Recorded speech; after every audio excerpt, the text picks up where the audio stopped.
না কাকিমা, আপনার মেয়ের বিয়ে হয়ে গেছে মানে সব শেষ। এবার আপনার মেয়েকে বলুন শ্বশুর বাড়িতে রেশন কার্ড বানিয়ে দিতে, ঠিক আছে? চলো রাখো।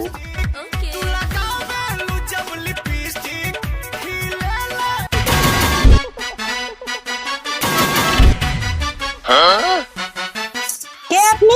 ম্যাডাম আমি সরকার থেকে এসেছি, আপনাকে রেশন কার্ডে 2 কেজি মাল বেশি দেওয়া হবে, তার জন্য আমি সার্ভে করতে এসেছি। ও আচ্ছা, আপনার বাড়িতে কে কে আছে বলুন। বড় ছেলে মেয়ে নিয়ে 4 জন। আচ্ছা আপনার বড় ছেলের নাম কি? কার? আরে ম্যাডাম আপনার বড় ছেলের নামটা বলুন। আরে ভাই কার? আরে ম্যাডাম আপনার বড় ছেলের নামটা বলুন। আরে ভাই আমার বড় ছেলের নামটাই কার? ও আচ্ছা, আপনার বড় সন্তানের নামই তা। কি কেমন নাম দেবো? ও আচ্ছা কার। আচ্ছা আপনার ছোট সন্তানের নামটা কি?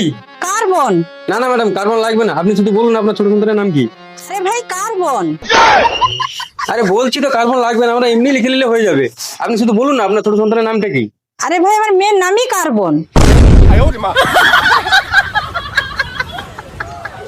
আচ্ছা ঠিক আছে বাদ দিন, আপনার বরের নাম কি বলুন। জানি না। আরে ম্যাডাম বলুন না আপনার বরের নামটা কি। বললাম তো জানি না। আরে ম্যাডাম বলুন না আপনার বরের নামটা কি। আরে ভাই রাগ করছো কেন? আমার বরের নামটাই জানি না জানা। আচ্ছা ঠিক আছে বাদ দিন, এবার বলুন তো আপনার নামটা কি। আমার। হ্যাঁ আপনার নামটাই বলুন। আমার। আরে এখানে আর কি আছে, আমি কাকে জিজ্ঞাসা করছি?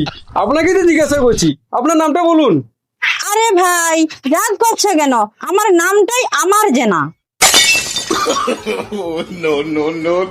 দূর বাড়া বালের সরকারের কাজ, বালের কাজ বাড়া, রাজমিস্ত্রি করে খাবো অনেক ভালো, সরকার কাজ বালের কাজ। আমার রাজমিস্ত্রি করে খাবো, অনেক টাকা ইনকাম করবো, কোনো চপ নেই, কোনো ঝামেলা নেই, অনেক বাল জিতে যাচ্ছে।